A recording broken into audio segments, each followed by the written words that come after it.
Assalamualaikum warahmatullahi wabarakatuh. Honorable Chairman, Zainul Hasan Genggong Islamic Boarding School Foundation Kiai Muhammad Hasan Mutawakil Allah, Honorable Rector of Unzah Genggong, Associate Professor Dr.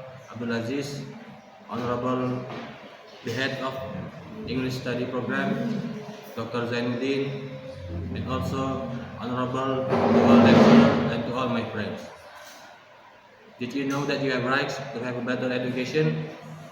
Constitution says you do, and so do I. And I would like to present my research entitled Students'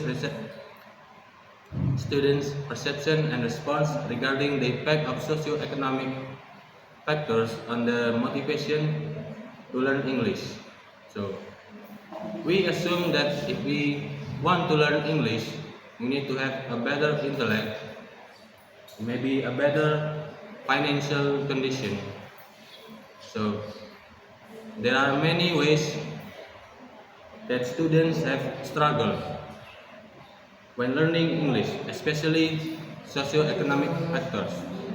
From social, they are maybe having problem with family affairs, with their father and mother.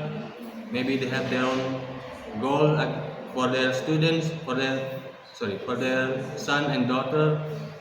About maybe their son want to be PNS, they want to be any jobs. So that's our students struggle in social environment. So how about financial condition? In financial condition, they are probably having difficulties when accessing learning resources such as buying books and also internet quota.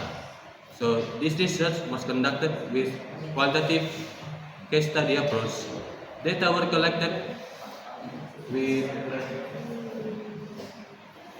collected using Google Forms due to privacy matters, because some of the participants doesn't want to feel like one-on-one interview. Some of them freely to talk about their family problem, their financial problem. So I hope the expectation of this research is to make us understand that motivation not only come from inside but also come from outside of the students. Thank you very much. That's all I have to say. Wassalamualaikum warahmatullahi wabarakatuh.